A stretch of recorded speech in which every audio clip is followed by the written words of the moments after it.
तुम? होश में तो हो? मैं होश में ही हूँ डॉक्टर तारिका, और मैं जानता हूँ मैं क्या कर रहा हूँ। गलत हो फिर भी? क्या करूँ, हालात ही कुछ ऐसे हैं। पागल हो गए तुम, पागल। एसीपी सर को पता चलेगा ना तो बुरा हाल करेंगे तुम्हारा। अरे जब उनको पता चलेगा तो उन्हें भी देख लूंगा मैं। फिलहाल मुझे बस तुम्हारी मदद चाहिए। मदद? तुम्हारी मदद? मैं मर जाऊंगी लेकिन एक क्रिमिनल की मदद कभी नहीं करूंगी। क्रिमिनल? मैं जानता था तुम यही कहोगे।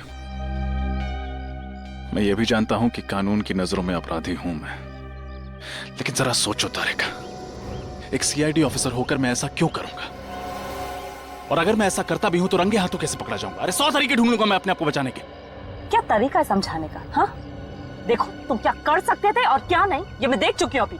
अगर तुम निर्दोष होते ना तो मुझे इस तरह से किडनैप नहीं करते। मैं जानता हूं कि किडनैपिंग भी एक जुर्म है, उसके लिए आई एम सॉरी। देखो रजत, ये ड्रामा बंद करो और चुपचाप अपने आप को सीआईडी के हवाले कर दो। ठीक है, अगर तुम्हें मेरी बातों पे यकीन नहीं है तो ये रहे मोबाइल्स और ये रही गन।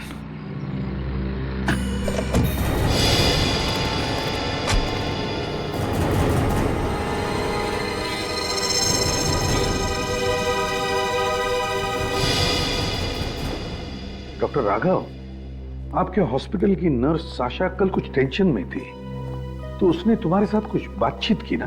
जी सर। क्या क्या बातचीत हुई, जरा बताइए। एक मरीज के बेटे ने उसे डांट दिया था सर, तो थोड़ी टेंशन में थी वो, तो मैं उसे समझा रहा था बस। कौन सा मरीज? मिस्टर विनय सर, उन्हीं के बेटे ने उसे डांटा था। शायद आप जानते भी होंगे उन्हें, वो भी सीआईडी में काम करते हैं, सीआईडी इंस्पेक्टर हैं, मिस्टर रजत नाम है उनका। क्या? सीआईडी इंस्पेक्टर रजत? तो रजत ने हमें बताया नहीं कि उसके पिताजी हॉस्पिटल में हैं। और तो और दया, रजत ने हमसे झूठ बोला है। उसने कहा कि वो नर्स साशा से कभी मिला ही नहीं। क्यों? अच्छा, उसके पिताजी अभी भी हॉस्पिटल में एडमिट है? जी हाँ सर। आने के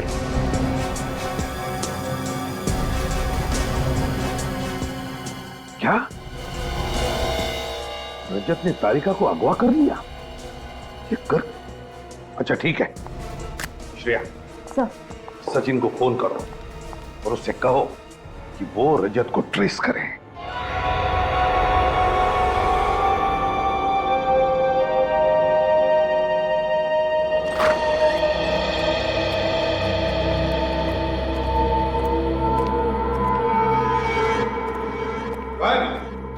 पता नहीं सर, इसी बेड पर तो थे। इसी बेड पर थे तो फिर गए कहां?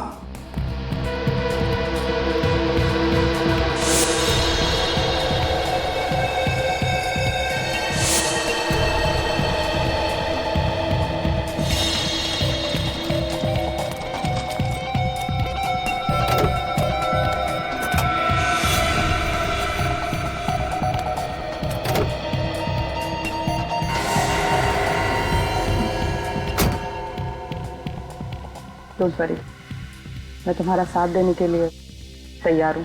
थैंक यू तारिका। लेकिन पहले तुम्हें सब कुछ सच सच बताना पड़ेगा कि इन्हें बचाने के लिए तुम इतना बड़ा रिस्क क्यों उठा रहे हो। ये है कौन?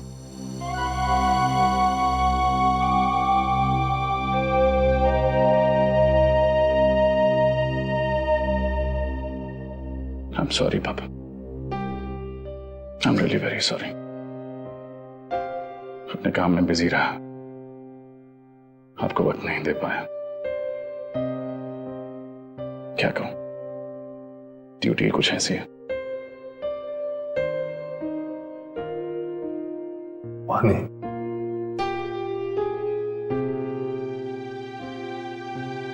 वानी,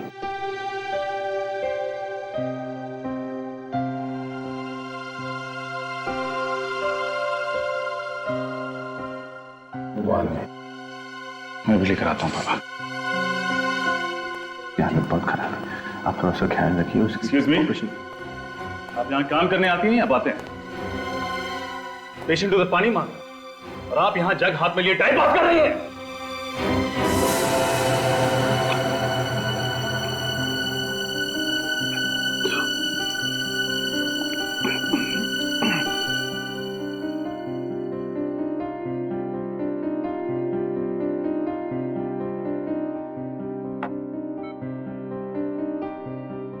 खून खून चिट्ठी के पास बंगलो, सबूत मिटा दो,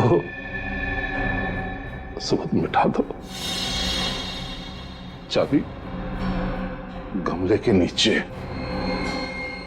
आशीष बंगलो। मदद करो बेटा, मदद करो बेटा।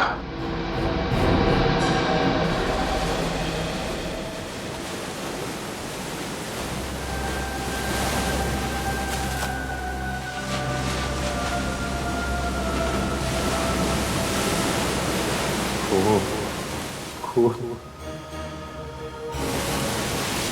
मदद करो बेटा, सबूत मिटा दो बेटा। चिट्ठी के पास आशीष बंगलो। पापा से कहीं कुछ गलत तो नहीं हो गया? नहीं नहीं, पापा ऐसा क्यों करेंगे?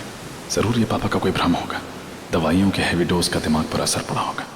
लेकिन अगर ये उनका भ्रम नहीं हुआ तो एक सीआईडी ऑफिसर होने के नाते मुझे उनकी बातों को नजरअंदाज नहीं करना चाहिए। एक बार उस बंगलो पे जाके देखता हूँ, हो सकता है ये उनका भ्रम ना हो, हकीकत हो।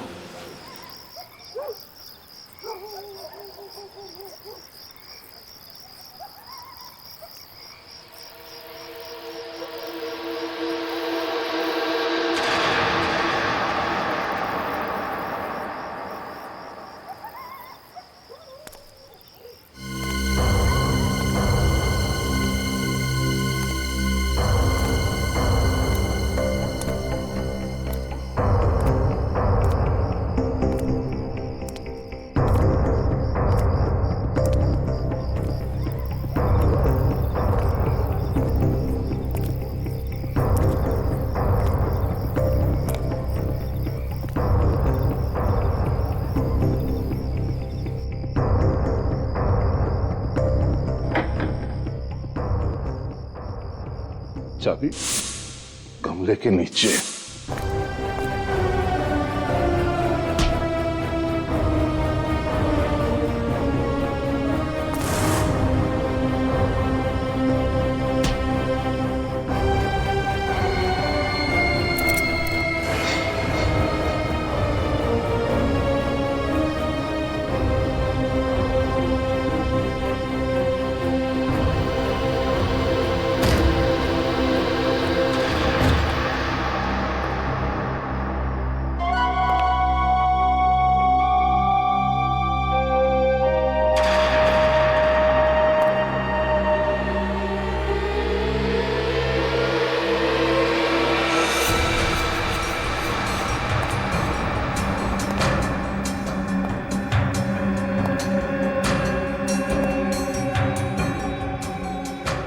पापा ने जो कुछ भी कहा सब सच निकला। ये उनका भ्रम नहीं था।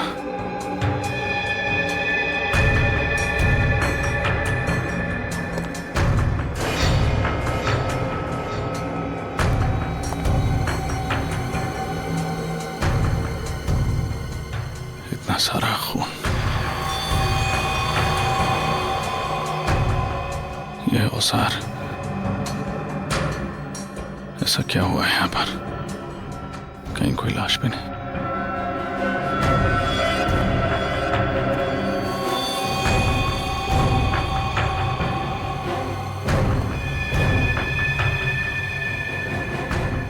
पापा ऐसा नहीं कर सकते। वो ऐसा क्यों करेंगे? वो किसी का खून क्यों करेंगे?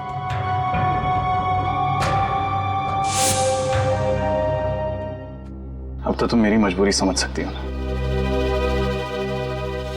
मगर इस सबके पीछे रजत और उसके पिताजी का क्या रोल हो सकता है सर? क्या रजत या उसके पिताजी को कोई खतरा था जिसकी वजह से उसने इतना बड़ा कदम उठाया? हो सकता है, जरूर हो सकता है। नहीं तो रजत, एक सीआईडी ऑफिसर, इतना बड़ा कदम कैसे उठा सकता है सबके सामने तारिका को किडनैप करने का? सर, अगर वो तारिका को किडनैप कर सकता है तो उस पर वार भी कर सकता है। नहीं अभिजीत, मुझे नहीं लगता। एक जुर्म छुपाने के लिए वो ऐसा जुर्म नहीं करेगा तारिका पर वार करने का। सही कहा आपने सर।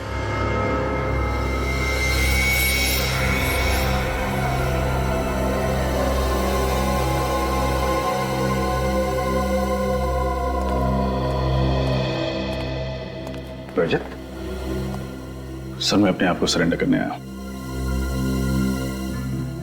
ये निखिल की गन, ये मोबाइल्स। निखिल,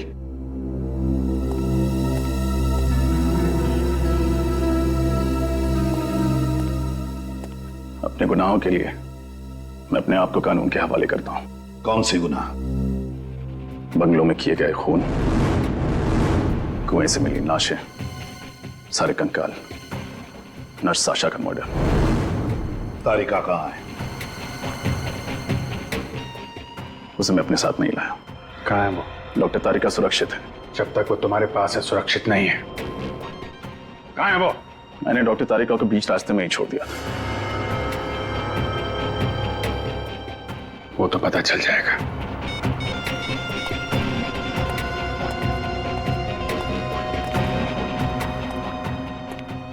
तुम्हारे पिताजी कहाँ हैं?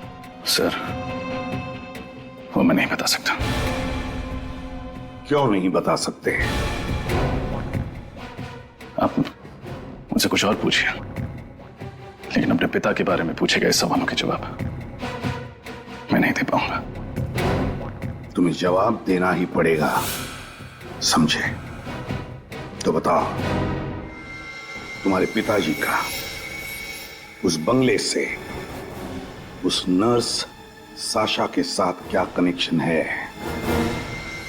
क्या कनेक्शन था? और फिर डेल्टा हॉस्पिटल से क्या वो जुड़े हुए हैं? जवाब दो रजत। आई एम सॉरी सर, मैं अपने पिता के बारे में कुछ नहीं बता सकता। आप मुझे अरेस्ट कीजिए, आपका मुजरिम आपके सामने खड़ा है। बॉस, एक बहुत इंपॉर्टेंट बात पता चली है, बताना जरूरी था इसलिए मैं खुद चला आया। क्या पता चले डॉक्टर साहब? दया, वो जो जमीन पर खून पड़ा हुआ था उसमें ग्लाइसरॉल है। सर वो क्या होता है? वैसे तो ग्लाइसरॉल का इस्तेमाल कई जगह किया जाता है, लेकिन खास तौर पर ग्लाइसरॉल का इस्तेमाल ब्लड बैंक में खून को प्रिजर्व करने के लिए किया जाता है। मतलब वो खून किसी ब्लड बैंक से लाया गया? हाँ, किसी ने जानबूझकर ब्लड बैंक से वो ब्लड लिया और उस जमीन पर और उन औजारों पर लगा दिया। इसका मतलब है जिसकी भी ये साजिश है वो जरूर किसी ब्लड बैंक या हॉस्पिटल से जुड़ा हुआ है। ब्लड प्रिजर्वेशन का प्रोसेस बहुत ही महंगा होता है। छोटे मोटे अस्पताल में और छोटे मोटे ब्लड बैंक में काम नहीं किया जा सकता। एक और खास बात, रजत के पिताजी डेल्टा हॉस्पिटल में थे और डेल्टा हॉस्पिटल में खून को प्रिजर्व करने के लिए ग्लाइसरॉल का इस्तेमाल किया जाता है। Delta hospital. Doctor Anup, doctor Anup, doctor Anup. Sir ये सारे रिसर्च डॉक्टर अनूप के नाम पर है? दया, इस डॉक्टर अनूप को इतने सारे खून के बॉटल्स की जरूरत क्यों पड़ी? और सर पिछले 2 दिनों में ही उन्होंने ये सारी बॉटल्स ली हैं। सर शायद ये डॉक्टर अनूप ही इन सारे गुनाहों का करता धरता हो सकता है दया, हो सकता है। ये डॉक्टर अनूप कहाँ मिलेंगे? वो तो कुछ देर पहले ही चले गए। चले गए? कहाँ चले गए? ये तो पता नहीं सर, लेकिन उनके लिए कॉल था। उन्होंने कुछ देर फोन पे बातें की और फिर तुरंत चले गए। किसने कॉल किया था? किसी केमिस्ट शॉप से फोन था। कौन सा केमिस्ट शॉप? ये तो पता नहीं सर, लेकिन आपको उनका नंबर मिल जाएगा। सर एक बात समझ में नहीं आ रही है, रजत सर ऐसा क्यों कर रहे हैं? क्यों सच को छुपा रहे हो?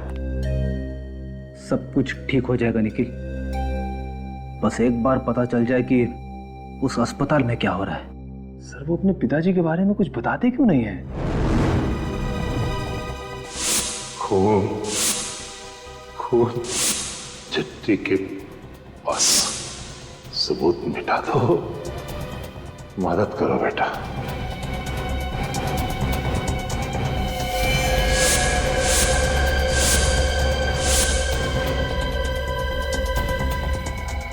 किसी ने जानबूझकर ब्लड बैंक से वो ब्लड लिया और उस जमीन पर और उन औजारों पर लगा दिया। एक और खास बात, रजत के पिताजी डेल्टा हॉस्पिटल में थे और डेल्टा हॉस्पिटल में खून को प्रिजर्व करने के लिए ग्लाइसरॉल का इस्तेमाल किया जाता है। मालूम है आज हॉस्पिटल में क्या हुआ है? कैसे? एक आदमी अपनी बीवी की कंप्लेंट करने लगा इसी हिसाब से। कहने लगा कि उसकी बीवी उसे मारती है, उससे काम करवाती है। अब सीआईडी के पास क्या यही काम बचा है? लोग भी अजीब अजीब कंप्लेंट लेके आते हैं हमारे पास। कहते हैं किसी का कुत्ता खो गया, किसी का बटवा खो गया, किसी की बीवी उसे मारती है। दूध वाला दूध में पानी डाल रहा है। अब ये सब कंप्लेंट सीआईडी सॉल्व करेगी क्या? कंप्लेंट? कहीं ऐसा तो नहीं कि पापा भी किसी की कंप्लेंट कर रहे थे मुझसे और मुझे लगा कि उन्होंने ये सब किया? हाँ, ऐसा हो सकता है, शायद ऐसा ही हो।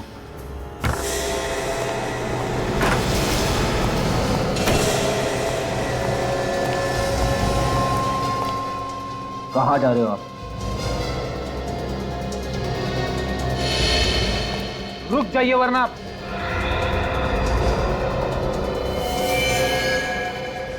वरना वरना क्या? तुम लोग मुझ पर गोली चलाओगे? जरूरत पड़ी तो, इसलिए प्लीज। देखो, मुझे एक बहुत ही जरूरी काम याद आ गया, मुझे जाने दो। एसीपी सर ने कहा है कि आप ब्यूरो से बाहर नहीं जा सकते।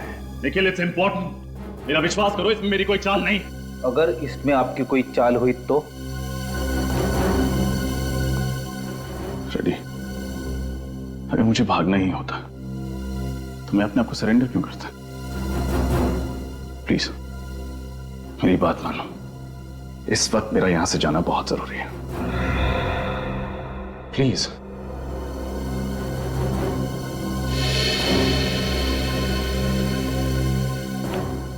कहाँ जाना चाहते हैं आप?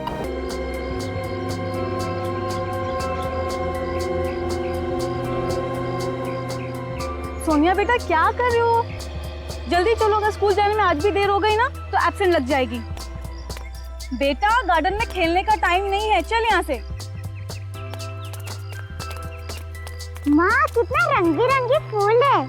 सोनिया, सोनिया क्या कर रही है?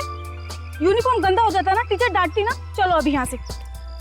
माँ मुझे खेलना बहुत अच्छा लगता है। हाँ बेटा खेल लेना, लेकिन स्कूल के बाद, ठीक है? चलो।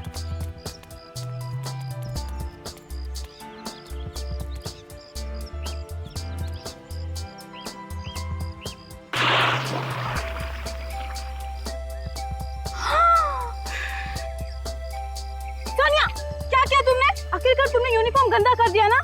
हे भगवान, मैं क्या करूं अभी? चल माँ चल, बिल्कुल बात नहीं मानती, बहुत जिद्दी हो गई। आज मैं तुम्हारी टीचर से ना तुम्हारी कंप्लेंट करके ही रहूंगी, ये बहुत परेशान करने लगी है। चल चुपचाप एकदम यहाँ खड़ी रहेगी और हिलेगी नहीं, समझी तुम? हाँ, तुम्हारे पापा भी ना तुम्हें बहुत सर पे चढ़ा के रखे हुए हैं। तुम्हारे पापा से मैं कंप्लेन करूंगी और तुम्हारा खेलना कूदना आज से बंद।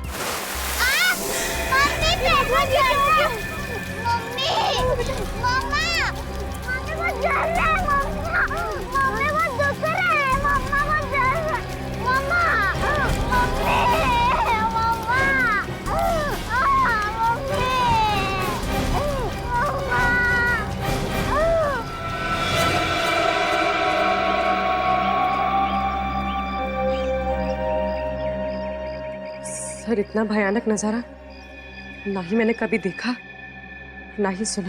इतनी सारी लाशें, कंकाल, मतलब एक अरसे से कोई आदमी मासूम लोगों को मार के कुएं में फेंक रहा है। किसी नॉर्मल आदमी का काम नहीं हो सकता।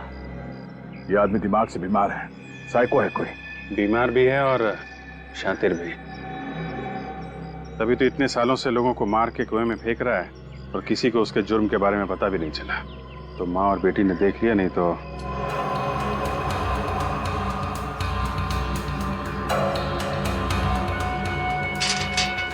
बात समझ में नहीं आई। कुएं के पानी में कुछ है क्या, इसकी वजह से उस बच्ची का पैर जल गया और घास भी जली हुई।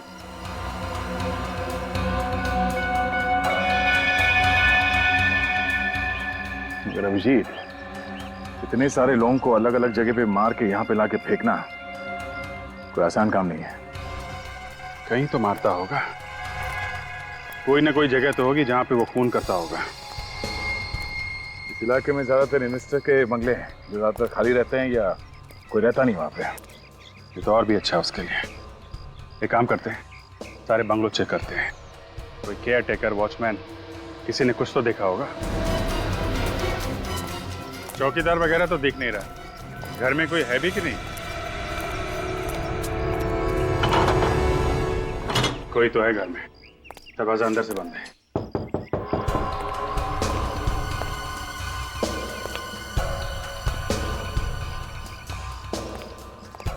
अंदर कोई देख तो नहीं रहा है? कहीं ऐसा तो नहीं कि चौकीदार पीपा के अंदर पड़ा हो? ये भी तो हो सकता है कि वो जानबूझ के दरवाजा खोल नहीं रहा। हो सकता है।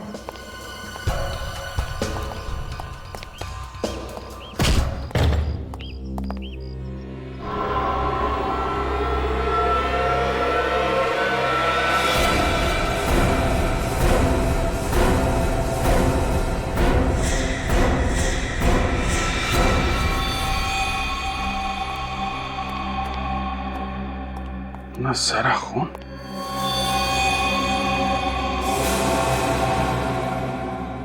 सर, बहुत सारे चाकू भी हैं। यहाँ घर के अंदर इतना सारा खून और वहां कुएं में इतनी सारी लाशें हैं। कोई ना कोई कनेक्शन है आपस में। बिल्कुल दया, कनेक्शन है। लगता है खून यहाँ पे होता है और लाशें इस कुएं में डाली जाती हैं। और भी ये सब चाकू डालो, संभाल के। इसमें फिंगरप्रिंट्स होंगे।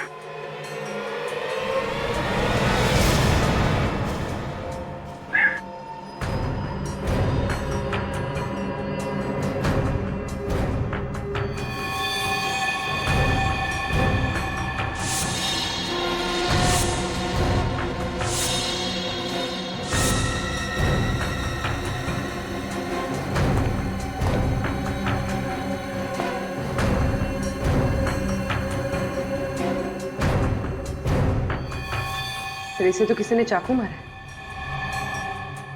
पर ये है कौन?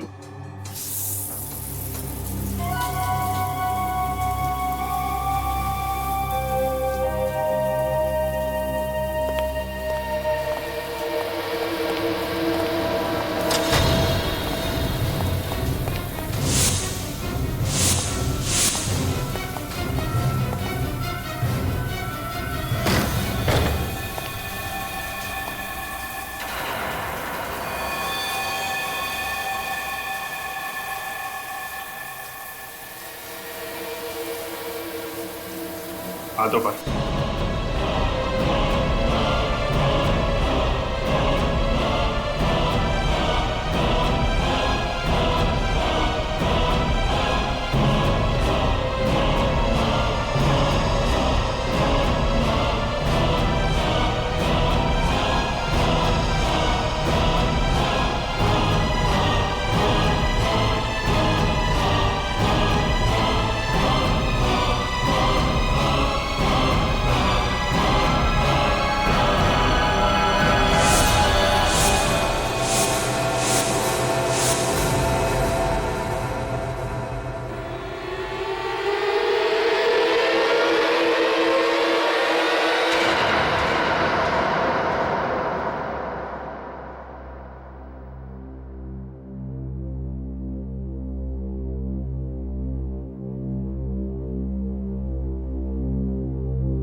बताओ रजत, क्यों किया तुमने उस लड़की का खून?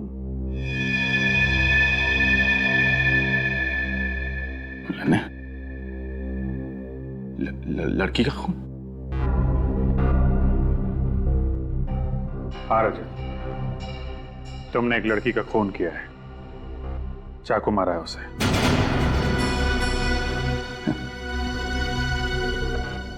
मेरी समझ में कुछ नहीं आ रहा है सर।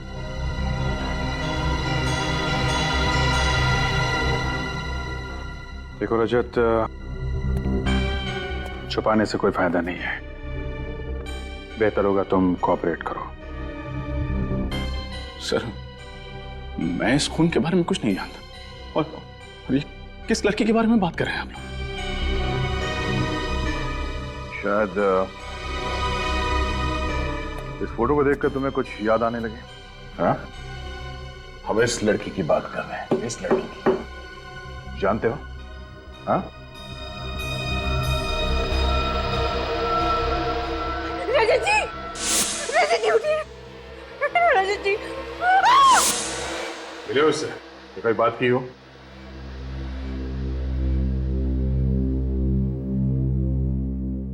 बोलो।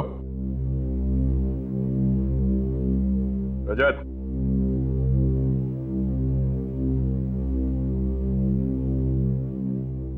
नहीं सर।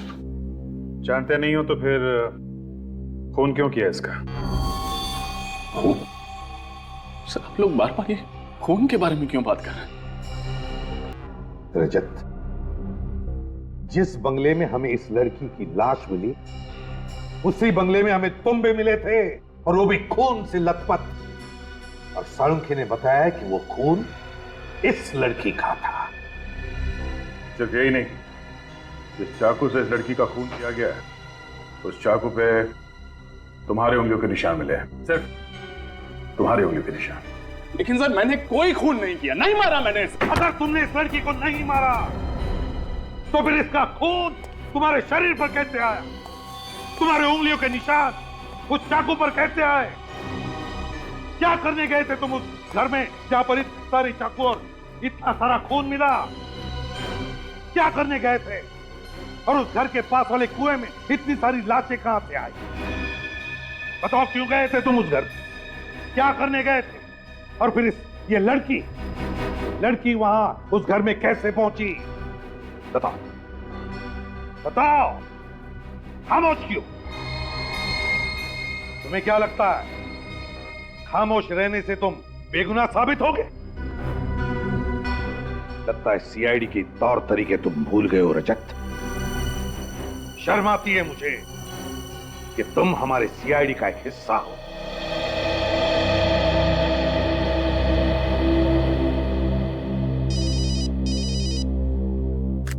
हाँ साळुंखे, क्या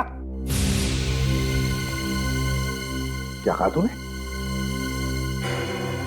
अच्छा, हाँ समझ गया मैं। ठीक है, सर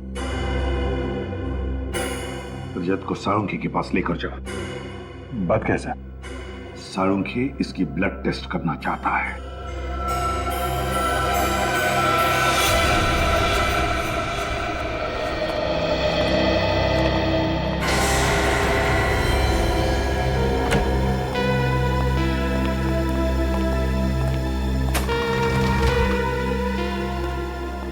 साळुंखे, कुएं में से जो लाशें मिली इनके बारे में कुछ पता चला? हाँ बस, इन लाशों का और कुएं के पानी का मैंने टेस्ट किया है। वो पानी तो पीने के लायक ही नहीं है। उस पानी में तो बहुत ज्यादा मात्रा में सल्फेट मिला हुआ है। सल्फेट? ये तो बहुत ही पावरफुल केमिकल है। हाँ, और इस केमिकल का कोई रंग नहीं होता है और पानी में बहुत आसानी से घुल जाता है। और सल्फेट से बहुत ज्यादा जहरीले केमिकल्स बनाए जा सकते हैं, फर्टिलाइजर्स भी बनाए जा सकते हैं। और अगर किसी चीज में इसकी बहुत ज्यादा मात्रा मिला दी जाए तो इंसान का मांस, उसकी चमड़ी, उसकी हड्डियां, यहाँ तक कि मेटल और पत्थर को भी मिनटों में पिघला देता है। हाँ साळुंखे, इसीलिए तो ये सारी लाशें इतनी जल्दी गल गई और फिर दुर्गंधी भी नहीं थी। बिल्कुल बॉस। अच्छा साळुंखे, तू इनके चेहरे बना सकता है? नहीं, लाशों की ऐसी हालत है कि इनका चेहरा नहीं बनाया जा सकता है। हड्डियां भी बुरी तरह से गल चुकी। अच्छा, मौत कैसे हुई ये तो बता सकता है ना तुम? हाँ, ये पता लग सकता है, लेकिन उसमें थोड़ा वक्त लगेगा।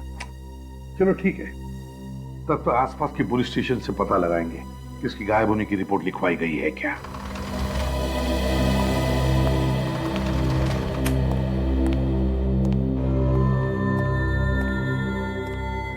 सर, हाँ, इस लड़की का पता चल गया सर।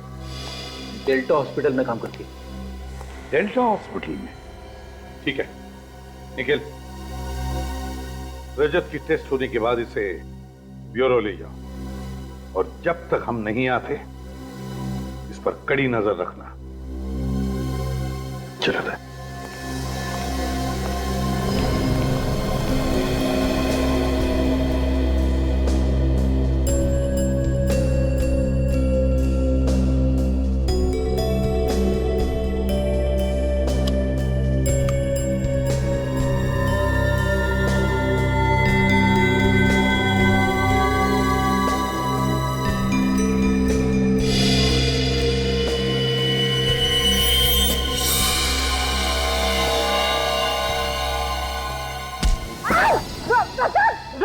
कर रहे हो? अरे क्या कर रहे हैं सर आप ये? क्या कर रहे हो? कोई मेरे करीब नहीं आएगा, लेकिन मैं डॉक्टर तारिका को मार दूंगा। अभी यही। क्या बेवकूफी है, छोड़ो उसे, छोड़ो। निखिल, कोई बेवकूफी मत करना वरना। Please sir. सर प्लीज, इस वक्त मैं कुछ भी कर सकता हूँ, मुझे मजबूर मत कीजिए। इस वक्त मैं कुछ भी कर सकता हूँ सर, लेकिन गन नीचे रखो। गन टेबल पे तो उधर रखो। आपका मोबाइल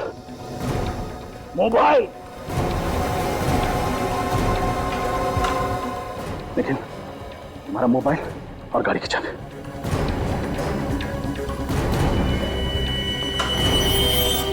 सर आप ठीक नहीं कर रहे हैं सर। दोनों लोग पीछे। तुम पीछे छोड़ दो उसे, क्या कर रहे हो तुम? निखिल, लैंडलाइन की तार काटो। निखिल, लैंडलाइन की तार काटो। तुम क्या चाहते हो रजत? ये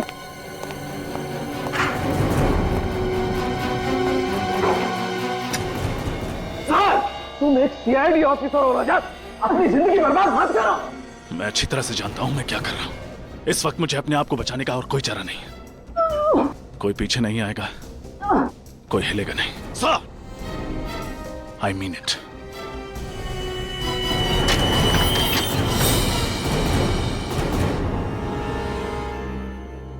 इसे जानती हो? जी सर, ये तो साशा है, हमारे हॉस्पिटल में नर्स है। पर सर, इसे क्या हुआ? इसका खून हो गया। क्या? Oh my God! अब पर कब? कल शाम को तो मैं इससे मिली थी। एक मिनट, कल साशा मिली थी तुम्हें? जी सर। तो क्या उसके बर्ताव में तुम्हें कुछ अजीब नजर आया? हाँ सर, कल शाम को वो बहुत परेशान लग रही थी। क्यों, तुमने पूछा नहीं उसे? पूछा था सर, पर उसने मुझे कुछ भी नहीं बताया। और फिर थोड़ी देर बाद वो डॉक्टर राघव से बात करने लगी। डॉक्टर राघव? कहाँ है ये डॉक्टर राघव? जरा बुलाओ उन्हें।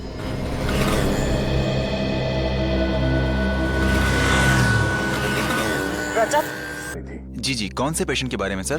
पेशेंट का नाम तो नहीं पता। फिर मैं कैसे इन्फॉर्मेशन दूं सर? देखिए, थोड़ी देर पहले आपने डेल्टा हॉस्पिटल में डॉक्टर अनूप को फोन किया था ना? यस सर, एक्चुअली उन्होंने मुझे फोन किया था ये इन्फॉर्मेशन देने के लिए कि मिस्टर विनय नाम के पेशेंट का अगर कोई प्रिस्क्रिप्शन लेकर के आए तो मैं उन्हें इन्फॉर्म कर दूं। विनय, ये तो रजत के पिताजी हैं। क्यों? सर, उनका कहना था कि मिस्टर विनय पेशेंट जो हैं वो एक फ्रॉड हैं। मिस्टर विनय एक फ्रॉड है? अच्छा, मिस्टर विनय की दवाई लेने के लिए कोई आया था वहां पे?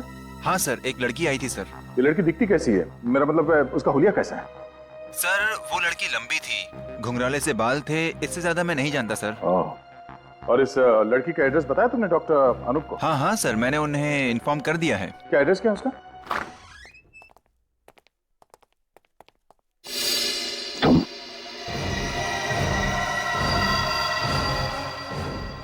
बेटी, ये यहाँ कैसे? हाँ? सर, मैं जानता हूं आप लोग मुझसे नाराज हैं। मैंने जो किया गलत किया। अपने पिता को बचाने के लिए मैं उन्हें हॉस्पिटल से भगा के ले गया। पहले मुझे लगा था कि वो इस सब चीजों में शामिल हैं, लेकिन वो बेकसूर हैं सर। मगर तुम बेकसूर नहीं हो तुम बेकसूर, समझे? साशा के खून में तुम अभी भी निर्दोष साबित नहीं हुए हो। उस चाकू पर तुम्हारी उंगलियों के निशान है। तुम्हारे पिताजी इस वक्त कहाँ है रजत? क्यों सर? रजत, हमें पता चला है कि डॉक्टर अनूप किसी घुंघराले बालों वाली लड़की के पीछे गए हैं जिसके पास तुम्हारे पिताजी की दवाई की प्रिस्क्रिप्शन है, और जो मेडिकल स्टोर में गई थी दवाई खरीदने के लिए। क्या हुआ? तुम उस लड़की को जानते हो? हाँ सर, वो घुंघराले बालों वाली लड़की डॉक्टर तारिका है।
हिलना मत।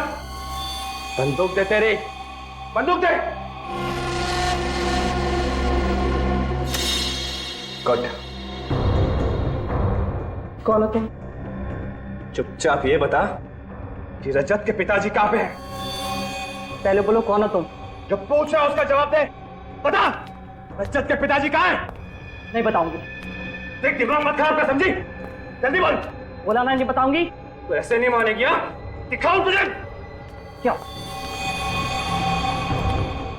नहीं बताएगी ना तो यहाँ पे तुझे गोली मार दूंगा।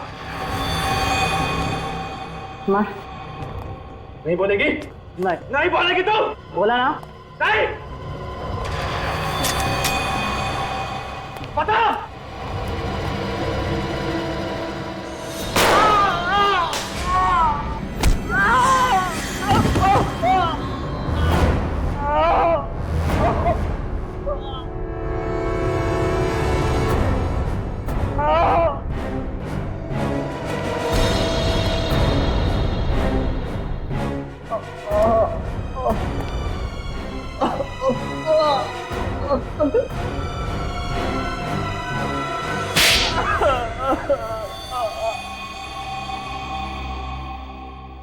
मुझे माफ कर दीजिए सर, मुझे माफ कर दीजिए। मैं ही कातिल हूँ, मैंने ही सारा खून किया सर। एक डॉक्टर होकर शैतान का काम किया तुमने। क्यों किए ये खून? क्योंकि लालच में सर, मैं एक ऑर्गन्स का रैकेट चलाता था सर। पेशेंट के शरीर से आग निकालता था और उन्हें बेचता था, जिससे मुझे बहुत रुपए मिलते थे सर। और सबूतों को मिटाने के लिए तुम लाशों को उस कुएं में फेंकते थे जिसमें तुमने पहले से सल्फेट्रेट मिलाया हुआ था। हाँ सर। रजत को क्यों फंसाया तुमने? रजत के पिताजी ने मेरी और शाशा की सारी बातें सुन ली थी सर, और उन्होंने वो सारी बातें रजत को बता दी। मैं जानता था रजत एक सीआईडी कॉप है, वो उस बंगले में जरूर जाएगा और मैं और शाशा पकड़े जाएंगे। इसलिए उस दिन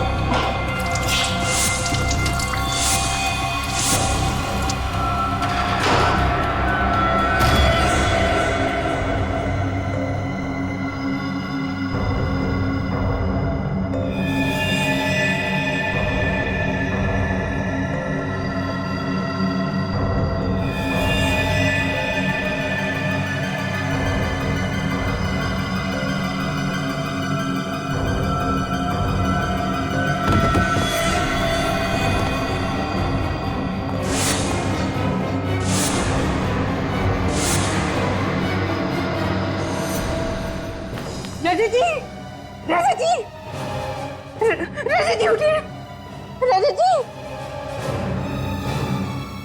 रजत जी उठिए ना, क्या हो गया आपको? उठिए ना रजत जी।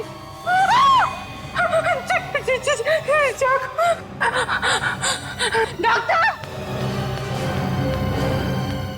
अनु, ये सब क्या किया तुमने?